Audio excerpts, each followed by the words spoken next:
नमस्कार दोस्तों, मैं आकाश स्वागत करता हूं आपका आकाशलॉक में, जहां इतिहास की वो कहानियां जिंदा होती हैं जिन्हें समय ने दबा दिया, लेकिन हम उन्हें फिर से उजागर करते हैं।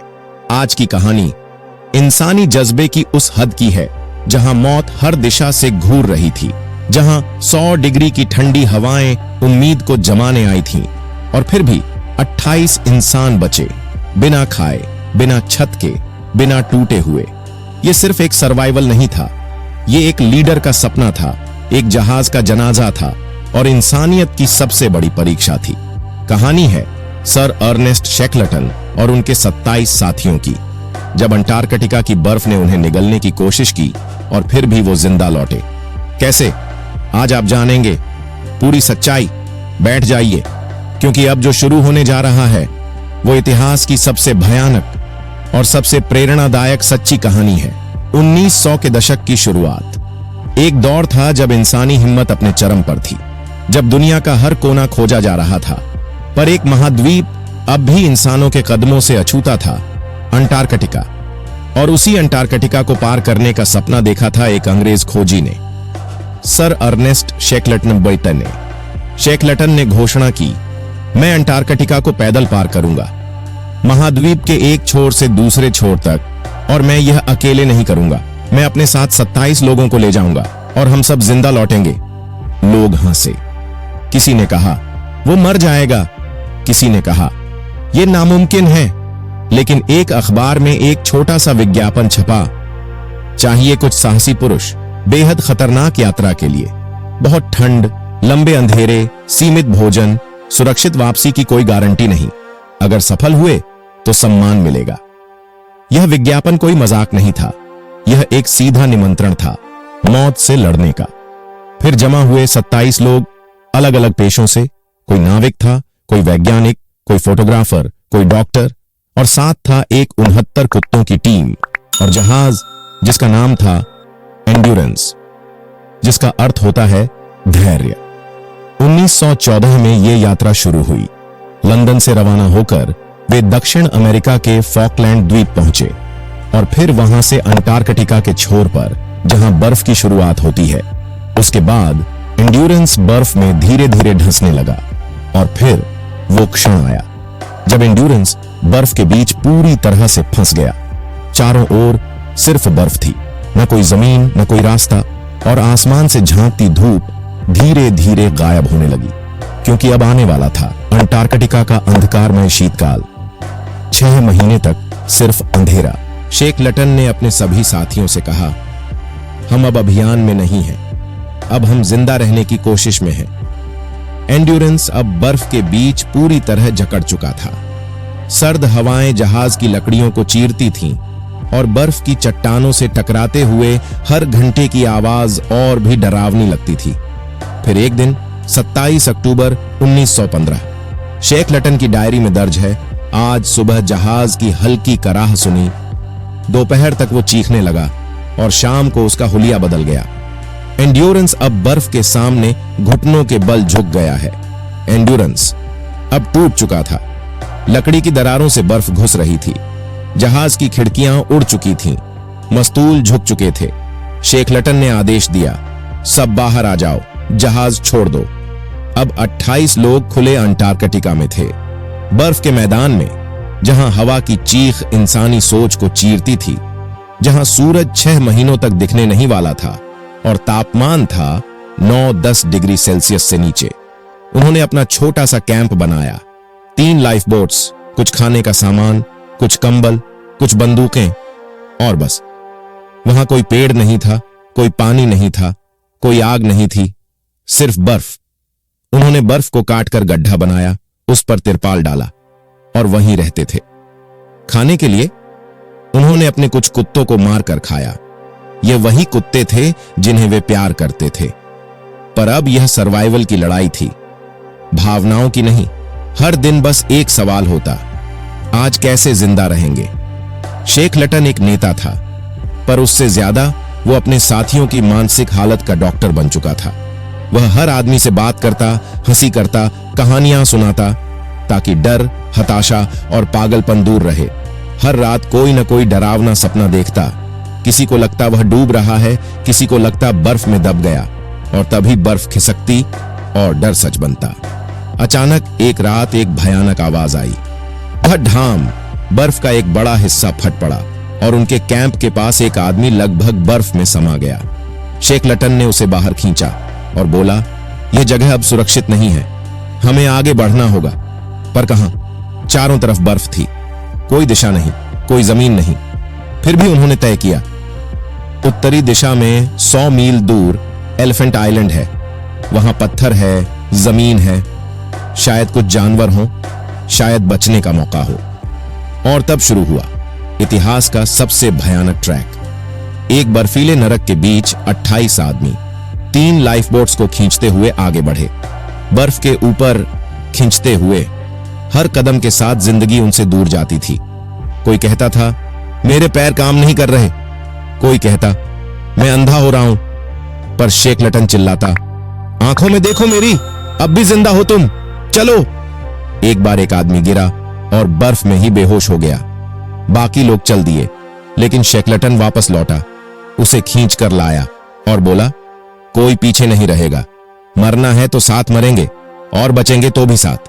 10 दिन तक बर्फ के बीच चलने के बाद वो एक ऐसे स्थान पर पहुंचे जहां समुद्र खुला था। अब उन्होंने तीनों लाइफ बोट्स पानी में उतारी। अंटार्कटिक महासागर, -50 डिग्री सेल्सियस की लहरें, सिर पर बर्फीली बारिश और वो 3 छोटी नावें। उन नावों में बैठकर वो निकले एलिफेंट आइलैंड की ओर। वो 5 दिन तक समुद्र में भटके। हर पल उन्हें लगता, अब नाव पलटेगी, अब लहर निगल जाएगी। और फिर एक सुबह 15 अप्रैल 1916 को उन्होंने दूर से एक चट्टान देखी, एलिफेंट आइलैंड। सभी के चेहरे बदल गए। कोई रो रहा था, कोई चुपचाप ऊपर देख रहा था। वो जिंदा पहुंच गए थे, पर अब भी दुनिया से कटे हुए थे। अब शेख लटन के सामने एक और चुनौती थी, बचाव।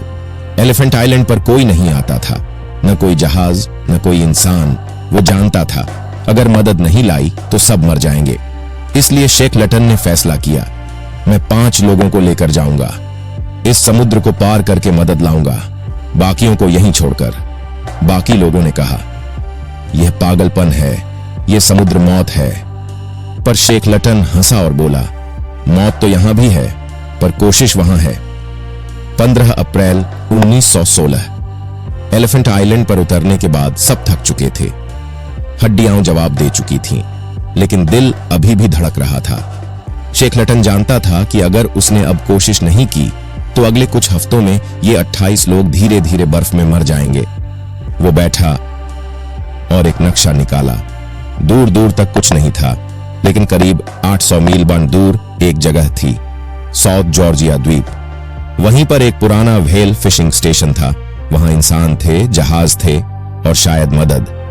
पर वहां पहुंचना एक छोटी सी लकड़ी की नाव में 800 मील समुद्र के बीच, अंटार्कटिक तूफानों और बर्फीली लहरों से भरे महासागर में, यह लगभग आत्महत्या थी। फिर भी शेख लटन तैयार हो गया। उसने 5 लोगों को चुना, फ्रैंक वर्सली, जहाज का नेविगेटर, टॉम क्रीन, मजबूत अनुशासित नाविक, और 3 और बहादुर लोग। उन्होंने एक नाव को ठीक किया, उसे मजबूत किया, तिरपाल लगाया और उसका नाम रखा जेम्स केयर्ड। 20 अप्रैल 1916 सुबह सुबह शेख लटन और उसके 5 साथी उस नाव में बैठे और बाकी लोगों से हाथ मिलाया। अगर मैं वापस ना आ सका तो जान लो कि मैंने पूरी कोशिश की थी। यह कहकर शेख लटन उस बर्फीले महासागर में उतर गया, मौत के गर्त की ओर। 16 दिनों तक, हां, पूरे इन 16 दिनों तक वो लोग उस छोटी नाव में समुद्र के बीच झूंझते रहे। लहरें जो कभी 30 फीट ऊंची थीं, नाव को ऊपर उठा लेती थीं और अगले पल नीचे पटक देती थीं। बर्फीली हवाएं उनके चेहरे को चीर देती थीं। कपड़े इतने गीले थे कि चमड़ी सड़ने लगी थी। रात में सिर्फ अंधेरा होता और नाव एक पत्ता बन जाती जो किसी भी पल डूब सकता था। पर फ्रैंक वर्सली नक्शे से दिशा ढूंढता रहा। हर दिन वो सेक्सटेंट से सूर्य की एक झलक लेता और फिर दिशा तय करता। पर एक दिन आसमान बादलों से ढक गया, कोई सूरज नहीं, कोई दिशा नहीं। तब शेख लटन ने सिर्फ एक बात कही, भगवान हमें सही दिशा में ले जाए। अब विज्ञान नहीं, केवल प्रार्थना चलेगी। वो सब गीले थे, भूखे थे, कांप रहे थे। और फिर 5 मई 1916 एक सुबह दूर क्षितिज पर एक चट्टान सी दिखाई दी। वर्सली चिल्लाया, वो साउथ जॉर्जिया है। नाव ने उन्हें जमीन के पास ला छोड़ा, पर जमीन सीधी नहीं थी। वहां चट्टानें थीं, लहरें तेज थीं। किसी तरह बहादुरी से उन्होंने किनारा पकड़ा और उस द्वीप पर पैर रखा। पर कहानी अभी खत्म नहीं हुई थी। जहां वो पहुंचे थे वो साउथ जॉर्जिया का गलत किनारा बॉन्ड था, जहां इंसान नहीं रहते थे। और अब उन्हें 36 घंटे पैदल चलकर उस द्वीप को पार करना था, बर्फीली पहाड़ियों के पार। ना कोई नक्शा, ना कोई रास्ता। 3 लोग, शेखलटन, वर्सली और क्रीन, चल पड़े। 36 घंटे बिना सोए, बिना रुके, बर्फ में, पहाड़ों के ऊपर से। उनके पास सिर्फ एक रज्जू थी और एक संकल्प, हम जिंदा बचाएंगे अपने साथियों को। चलते चलते उनके जूते टूट गए, उनके पैरों में बर्फ भर गई। एक आदमी गिरा तो दूसरे ने उठाया। पर फिर वो क्षण आया जब पहाड़ी से नीचे उन्होंने धुएं का एक छोटा सा गुब्बार देखा। क्रियन की आंखों से आंसू बह निकले। वर्सली ने बस एक शब्द कहा, हम बच गए। वो पहुंचे साउथ जॉर्जिया के उस स्टेशन पर। लोगों ने जब उन्हें देखा तो पहचान ही नहीं पाए। कपड़े फटे थे, चेहरा बर्फ से जला हुआ था और उनकी आंखों में एक अनकहा युद्ध था। शेखलटन ने बस इतना कहा, मैं अपने बाकी साथियों को लेने आया हूं। और वहीं से शुरू हुई बचाव की अंतिम यात्रा। साउथ जॉर्जिया द्वीप पर जब शेखलटन और उसके साथी पहुंचे तो उनकी हालत देखकर लोग दंग रह गए। शेखलटन का चेहरा जला हुआ था, होंठ फटे हुए और आंखों में एक अजीब सी चमक, जैसे वो मौत से जीत कर लौटा हो। वो सीधे गया और रेडियो स्टेशन के इंचार्ज से बोला, मैं अपने 22 साथियों को वापस लाना चाहता हूं। वो अभी भी एलिफेंट आइलैंड पर हैं, जिंदा हैं, लेकिन वक्त कम है। लोगों को यकीन नहीं हुआ। तुम कहना क्या चाहते हो? वो लोग अब तक जिंदा हैं? शेखलटन ने बस इतना कहा, हां, और मैं उन्हें वहीं छोड़कर नहीं आया। अब शुरू हुई बचाव की लड़ाई। पहली नाव रवाना हुई, लेकिन बर्फ की दीवारों ने उसे रोक दिया। दूसरी नाव चली, तूफान ने उसे घुमा दिया। तीसरी कोशिश, इंजन फेल हो गया। 3 बारन कोशिश की और तीनों बार प्रकृति ने मुट्ठी कसकर कह दिया, नहीं। शेखलटन टूट सकता था, पर नहीं टूटा। उसने चौथी कोशिश की। इस बार एक छोटा सा चिल्ली जहाज लिया। नाम था येल्चो। 22 अगस्त 1916।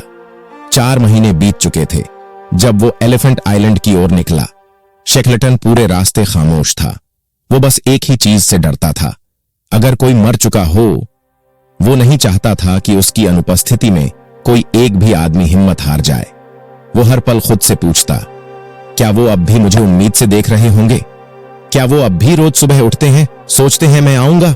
फिर 23 अगस्त की सुबह बर्फ के पीछे से एक छोटी सी काली लकीर दिखाई दी। वो एलिफेंट आइलैंड था। शेखलटन ने दूरबीन उठाई। उसने देखा बर्फ के किनारे पर कुछ लोग दौड़ रहे थे, हाथ हिला रहे थे। उसने वर्सली से पूछा, कितने दिख रहे हैं? वर्सली ने जवाब दिया, सर, गिनती 22 है, कोई भी नहीं मरा। शेखलटन की आंखें भर आईं। वो फौरन जहाज से नाव उतार कर किनारे पहुंचा और जैसे ही उसके पुराने साथी उसे देखकर दौड़े।